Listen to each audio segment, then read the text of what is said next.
네, 안녕하세요. 논산 포커스의 서준석입니다. 오늘은 요즘 기왕이면 복 많이 받으세요로 충남도 전역을 활기차게 누비고 계신 더불어민주당의 복기왕 충남도지사 예비후보를 만났습니다. 후보님 안녕하세요. 네, 안녕하세요. 예. 반갑습니다. 예, 사전에 별 예고 없이 이렇게 복기왕 후보님한테 제가 단박 인터뷰를 신청했습니다. 그래서 오늘 우리 논산 시민 이하 이 궁금한 점을 한번 여쭤보겠습니다. 예, 제가 준비가 전혀 없이 이렇게 생방송 인터뷰를 하는 것은 머리털 나고 처음인데요. 열심히 답변 드리도록 하겠습니다. 예, 감사합니다.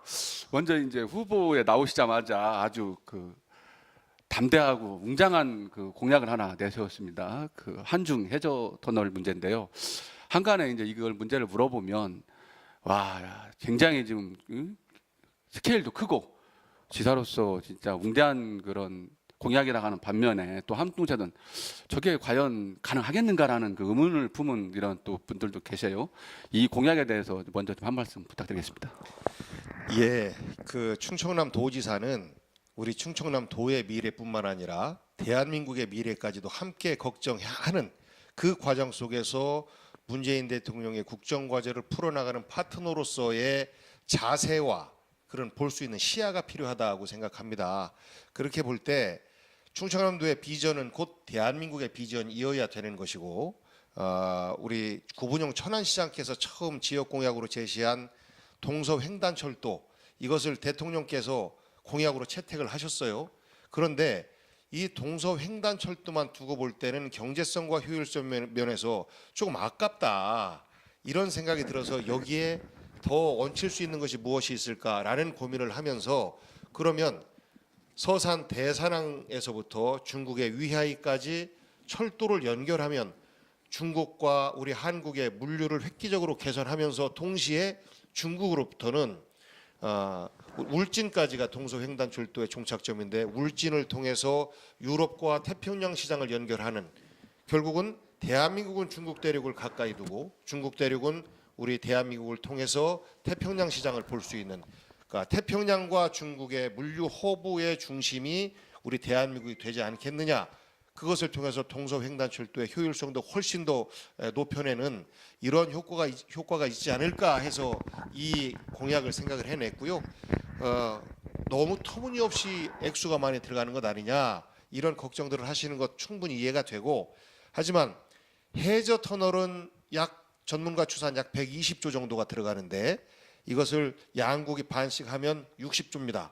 예를 들어서 쓸데없는 4대강 예산 2번 투입하면 중국과 대한민국의 경제를 하나로 엮는 이런 통로를 만들 수 있다라는 말씀과 동시에, 이것이 검증되기 전까지 배를 통한 철도 페리라고 하는 물류 시스템이 있어요. 이렇게 하면 불과 약 1조 약간 상회하는 비용으로 만을 만들고 그 만에 철도 페리를 접안시킬 수 있는 시설을 만들면 철도가 철도를 대한민국에서 중국까지 바로 배를 통해서 연결할 수 있는 이런 시스템이 있기 때문에, 상대적으로 작은 경제적 투입을 통해서 또 물류 흐름의 개선을 할 수 있는 이런 효과가 있는 것이라, 이것이 바로 대한민국의 미래이어야 되고, 대한민국 미래에 우리 충청이 좀 중심에 있었으면 하는 생각에서 공약을 한 것이다 라는 말씀 드립니다. 예, 말씀 잘 들었고요. 지금 내세운 해저 터널 도지사가 되시면 꼭 좀 추진해 갖고 우리 충남의 경제에 꼭 이바지했으면 좋겠습니다. 그러니까 대한민국 경제 발전의 중심이어야 되고, 경부고속도로 이후에 경부고속철도, 그 이후에 이게 남북으로만 우리 물류망과 경제망이 짜져 있는데, 동서를 연결하면서 세 번째 교통망을 통한 경제 발전의 획기적인 전환, 이런 계기가 될 것이라고 저는 확신하고, 문재인 대통령 임기 중에 이것이 국책 사업으로 채택될 수 있도록 최선의 노력을 다할 생각입니다. 예. 그리고 복후보님께서 지금 오늘도 논산에 오셨지만, 지난번 논산시 당원 대회에서 축사를 하시면서 별도의 우리 시군 공약은 내지 않겠다. 참 저도 인상 깊게 그 자리에서 들었는데요. 그러면 그러니까 별도의 시군 공약을 내지 않고 더불어민주당의 시군의 후보들이 내는 공약을 뒷받침하는 도지사가 되겠다 이렇게 말씀하셨어요. 네, 네. 그래서 저 참 인상 깊게 깊었는데 그러면 과연 좀 논산에 2번 이상 오시는 걸로 알고 있는데 네. 우리 논산 시민들은 과연 그럼 어떤 것에 요즘 관심이 있는지 혹시 좀 파악하신 바 있으면 한번 말씀해 주시겠습니까? 가장 관심이 큰 것이 그 연무대역, 예. KTX 예. 연무대역 문제하고 또 두 번째가 국방산업단지 문제 아니겠습니까? 그것 다 국책 사업임과 동시에 우리 도의 수건 과제이고 또 논산에 큰 영향을 끼치는 이런 사업이고 또 탑정호 사업이라든지 그리고 유교 문화권 교육 사업이라든지 이런 사업들에 대해서 도지사가 주장해서 나가는 것이 아니고 이미 황명선 시장님께서 민선 5, 6기 동안 많은 준비를 해왔어요. 여기에 도지사가 별도의 공약을 내세우면 도지사 입장에서는 도지사 공약을 만들어내기 위해서 도 재정을 그쪽으로 쏘지 않겠습니까? 그러면 결국은 우리 도민들에게 약속을 전화 혹은 시장이나 둘 중에 한 사람은 못 지킬 수밖에 없는 그 상황이 초래하기 때문에 우리 당 내에서 잘 정책 조정을 통해서 국정과제를 도지사의 공약으로 또 논산 시정과제를 도지사의 공약으로 삼아서 모든 과제들을 약속을 지켜내는 그런 그 아름다운 역사를 만들어내겠다라는 차원에서 드렸던 말씀입니다. 제가 우리 논산에 사시는 분보다 그 논산에 온 지 별로 안 되신 것 같은데 그래도 우리 시민들이 원하고 있는 그런 그 KTX 훈련수역이나 또 그 탑정호 개발 문제 그리고 또 국방 산단 그다음에 또 거기에 더불어 또 유교문화권까지 두루두루 굉장히 잘 알고 계셔서 나중에 이것이 잘 좀 실천될 수 있도록 뒷받침해 주시기 좀 부탁드리겠습니다. 네, 탑정호 같은 경우는 저는 개인적으로 제가 대학 4학년 때 농촌 활동을 학생들이 가잖아요. 그때가 당시 저희들 이제 경찰에 걸리면 바로 잡혀가야 되니까 어디 가서 숨어 있을까 하다가 탑정호 저수지에서 열흘 동안 텐트 치고 낚시를 했던 라면을 끓여 먹고 그러면서 야 저수지가 바다구나 라고 제가 깜짝 놀랐었는데 그 탑정호 저수지의 물도 굉장히 수질이 좋아서 저는 그 우리가 내륙 그 물을 통한 호수를 통한 레저 스포츠가 아직 활성화되어 있지 않은데 최적의 조건을 갖고 있는 것 아닌가 이런 생각을 하면서 황명선 시장님과 그것을 관광 차원화 시킬 수 있는 여러 가지 방안에 대해서도 함께 의견을 나눈 바가 있습니다. 예. 아주 논산에 대해서 아주 잘 정확하게 진단하고 계십니다. 지금 이제 가끔 저도 우리 복귀왕 후보나 타 후보 이제 페이스북이나 이렇게 SNS를 보면 지난번 제가 인상 깊게 본 게 이제 아들 2분하고 또 그 부인 배우자 되시는 분하고 사모님하고 셋이 아침에 이렇게 모이고 또 흩어지고 또 저녁 때 모이고 이러는 걸 인상 깊게 봤는데 사적인 질문일지 모르겠지만 이 도덕적 차원에서 한번 한 말씀 여쭤보겠습니다. 그 남편이나 네. 아버지로서의 그 후보님은 어떻다고 보십니까? 그 집안에서. 아이고 왜 그러십니까? 미안하죠. 미안한 남편이고 미안한 아빠고 제가 정치를 일찍 시작해서 저희 작은 아이가 초등학교 1학년 때 제가 국회의원 선거를 했어요.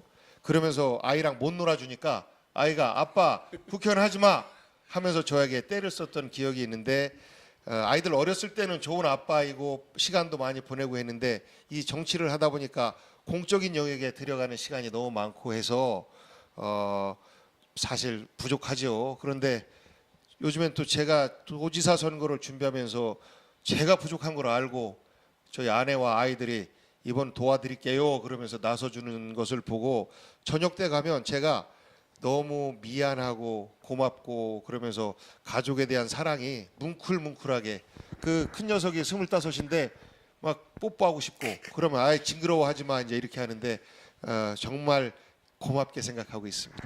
아마 가족의 응원이 가장 큰 그 천군만마가 아닐까 이렇게 네, 저는 네. 개인적으로 생각하고 저도 사적으로 집에 가면 우리 초등학교 6학년 딸내미가 아빠는 도대체 뭐 하는 사람이냐고 이렇게 물어볼 때 참 심정 아픕니다. 사람 만나라고.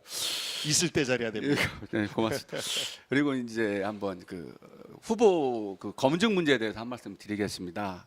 요즘 이제 민주당 후보가 곧 본선에서 상당한 영향력을 볼 거라는 게 이제 중론이고 이렇게 흘러가고 있기 때문에 그 민주당 그 예선을 통과하신 분이 아마 유력한 충남지사 후보자가 될 거라고 보고 예선 검증 중에서 두 가지 시각이 있습니다. 일각에서는 너무 치열하게 싸우다 보면 예선전에 힘을 다 빼서 과연 본선에 가서 제대로 싸울 수 있을 것인가.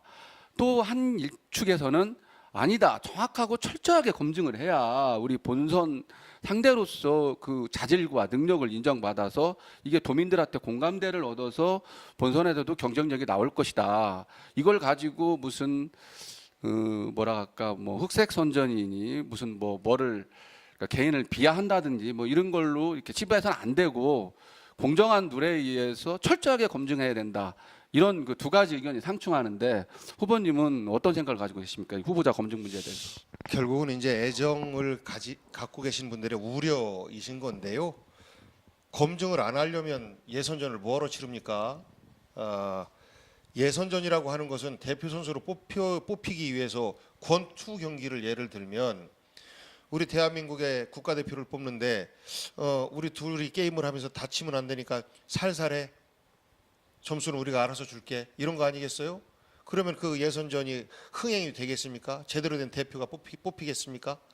저는 예선전에서 나오는 여러 가지의 검증 과정은 결국은 본선에서의 맷집을 기르는 것이라고 생각해요. 그리고 후보한테는 사생활과 공생활에 구분이 없습니다. 특히나 시장 군수도 그렇고 국회의원도 그러할진데 충청남 도를 대표하는 사람이 되겠다라고 하면 철저하게 부족한 부분이 있는지 혹시 의혹이 있는 부분이 있는지 이런 것들을 철저히 검증하지 않으면 결국 본선에 가서 검증받지 못한 부분에 대한 공격을 어떻게 방어를 할 수 있겠습니까? 저는 이번 6.13에서 특히 도지사는 우리 당에 상대적으로 유리한 상황이기 때문에 상대당에서 저는 네거티브로 일관하지 않겠느냐 이런 추측을 해봐요. 그것을 준비하기 위한 사전 과정이다라고 생각하고요. 우리가 한 9년 전에 그 오바마와 힐러리의 미국 대통령 경선 과정을 봤지 않습니까?